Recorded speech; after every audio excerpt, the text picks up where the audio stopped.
Madame la Présidente, Monsieur le Premier ministre, Mesdames, Messieurs les ministres, chers collègues. Monsieur le Premier ministre, bonjour. Et Monsieur le Premier ministre, au revoir. Comme vous le savez, on oppose souvent bonjour et au revoir, alors que dans la langue française, dire bonjour quand on quitte une personne n'est pas incorrect. Tu pars déjà, alors bonjour et à bientôt, écrivait Jules Verne. Alors bonjour, Monsieur le Premier ministre, et nous l'espérons dès demain. Au revoir, Monsieur le Premier ministre. En montant à cette tribune, c'est l'Himalaya d'un pays que vous avez endetté, au-delà de tout, que vous gravissez. C'est la terrasse depuis laquelle vous regardez votre œuvre collective, celle de l'inaction, celle de l'absence de courage politique, celle de la soumission à l'Union européenne, celle de l'aveuglement idéologique. À n'en pas douter, lorsqu'on vient de vous entendre, le plus dur quand il faut finir est de commencer. Missionné pour bricoler un budget se basant sur le plan de votre prédécesseur François Bayrou, vous allez en réalité éteindre la lumière du macronisme. Monsieur le Premier ministre, vous nous aviez promis la rupture, tant sur la forme que sur le fond, et nous aurons la continuité et sur la forme et sur le fond et sans rien résoudre. Même conseiller ministériel, même premier déplacement, même pratique, même politique, même ministre. La France s'interroge d'ailleurs sur l'idée lumineuse du retour de Bruno Le Maire la semaine dernière au gouvernement, l'homme de la ruine, réfugié en Suisse, qui aura, à la seule évocation de son nom, plongé le pays dans une crise toujours plus profonde. Une crise politique qui permit à feu Bruno Retailleau de s'offusquer de l'idée de siéger à côté de Bruno Le Maire, pourtant issu du même parti politique que lui, alors qu'il roucoulait depuis de longs mois entre Manuel Valls et Elisabeth Borne. Sur la rupture gouvernementale, on repassera. Entre ministres épuisés, recyclés, débauchés, qui trouvent sur ce radeau de la Méduse l'espoir d'exister encore un peu, et technoternes à la déconnexion arrogante du pays réel, ce gouvernement ressemble à celui de l'an 1 du macronisme, et comme dans l'Évangile, les premiers seront les derniers. Quelques survivants du gouvernement Raffarin, nous rappelant davantage le train fantôme que le futuroscope. Un ministre de l'économie qui veut la fin du siège de la France au Conseil de sécurité de l'ONU. Un ministre du logement qui refuse la priorité nationale en matière de logement, lui préférant la priorité amicale. Et quelques ministres LR désormais prêts à cautionner le contraire de ce qu'ils racontent à leurs derniers électeurs. Par ici, la bonne soupe. Si les dernières gorgées dégoûtent les Français, ici LR les avale cul sec. Et puis,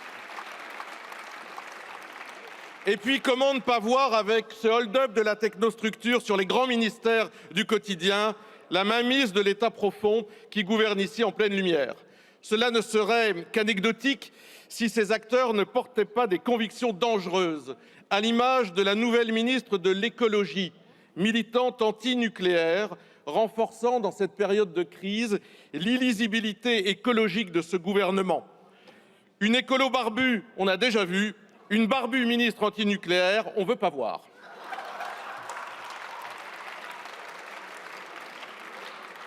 Point de rupture sur les hommes, point de rupture sur les politiques. Tout est tenté pour vous survivre à vous-même, une gesticulation piteuse. Walter Benjamin écrivait « La catastrophe, c'est lorsque les choses suivent leur cours ». Et c'est votre objectif. Reprendre le cours catastrophique des choses, durer, tenir, continuer. On fermerait les yeux, on entendrait encore François Bayrou. Alors vous faites semblant, Monsieur le Premier ministre, de renoncer à l'utilisation du 49.3 pour mieux achever le débat budgétaire par ordonnance. Vous faites semblant de rompre, alors que votre feuille de route, elle est celle de Bercy, venant puiser 19 milliards d'euros d'impôts dans les poches des Français, en continuant à laisser filer la dépense publique, souvent d'ailleurs la plus toxique.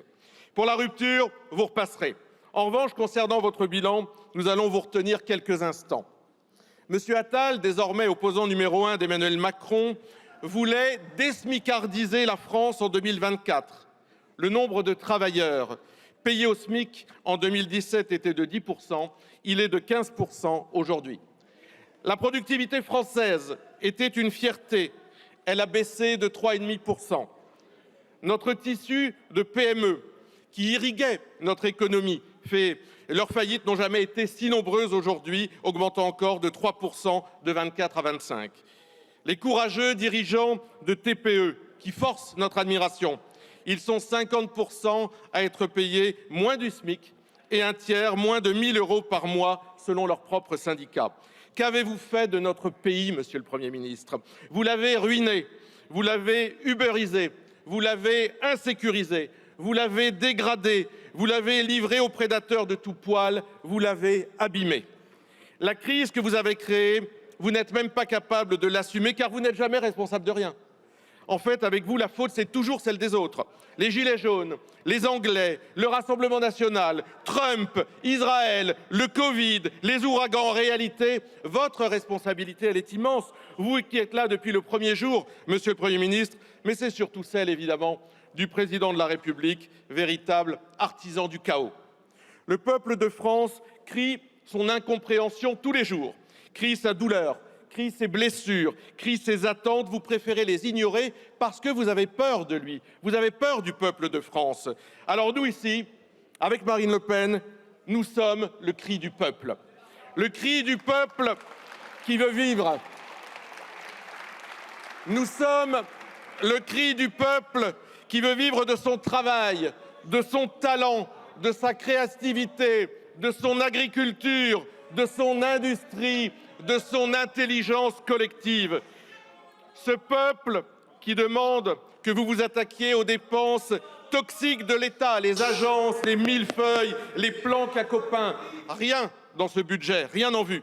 Ce peuple qui demande que vous attaquiez à la contribution à l'Union européenne, elle augmente encore dans ce budget. Au coût de l'immigration, au tabou suprême, rien en vue. À la fraude sociale et fiscale, rien en vue. À une fiscalité plus juste et tournée vers la croissance, rien en vue. À l'aide au développement qui ressemble souvent à la gabegie, rien en vue. Le cri du peuple que nous portons, c'est celui des retraités qui seront encore la variable d'ajustement avec la fin de l'abattement des 10% que vous envisagez, avec le gel des pensions. Quel acharnement! Le cri du peuple que nous portons, c'est celui des classes moyennes, avec le gel du barème de l'impôt sur le revenu, la taxation des tickets restaurants et des chèques vacances. Ils seront encore une fois impactés concernant leur pouvoir d'achat. Eux, bien entendu, ils ne cassent rien, alors vous les tondez.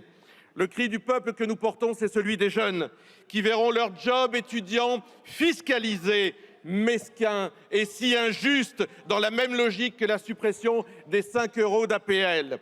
Le cri du peuple que nous portons, c'est celui de la France populaire, qui verra, via l'année blanche, le salaire du public et des prestations sociales gelées et un pouvoir d'achat attaqué encore une fois.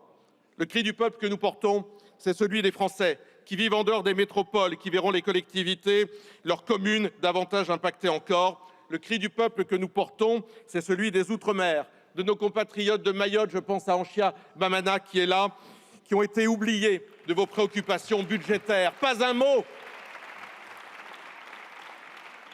Le cri du peuple que nous portons, c'est celui d'un pays qui ne veut pas mourir, qui ne se résout pas à accueillir 500 000 étrangers par an et qui mérite que l'effort de justice fiscale que nous proposons au Rassemblement national avec Marine Le Pen soit consacré à la relance de la natalité, enjeu majeur que vous ignorez. Pour la rupture, monsieur le Premier ministre, vous repasserez. Dites-le-vous bien, monsieur le Premier ministre, nous ne sommes dupes de rien. Nous ne sommes pas achetables, nous ne sommes pas négociables, ni via la proportionnelle, ni via l'arrêt des horloges préconisé par l'économiste macroniste Aguillon, car votre parole, monsieur le Premier ministre, pèse peu.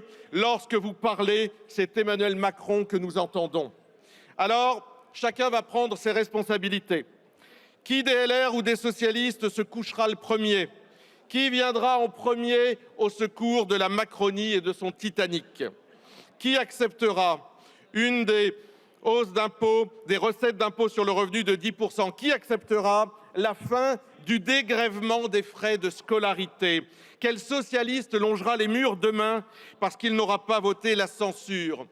embobinés par une hypothétique suspension de la loi sur les retraites qui ne figure même pas dans le texte budgétaire, leur permettant de justifier le sauvetage de la Macronie. Le PS, acheté à pas cher, sera roulé dans la farine. Vous aurez le maintien de la réforme des retraites et le déshonneur.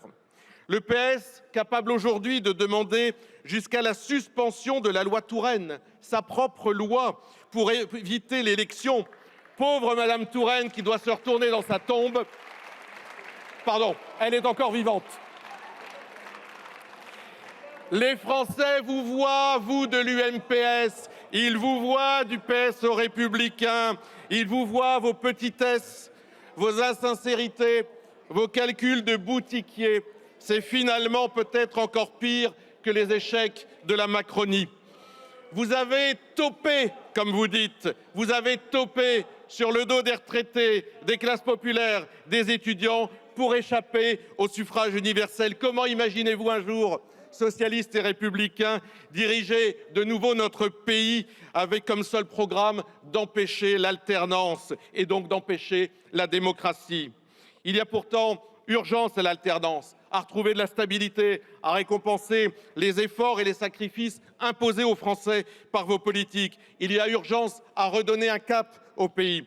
Jordan Bardella l'avait indiqué, à redonner un cap au pays. S'il n'y a pas de rupture, alors il y aura censure. Cette censure, elle est méritée et elle arrive, quoi qu'il en soit. Elle demande bien sûr du courage, elle demande de la force et de la liberté.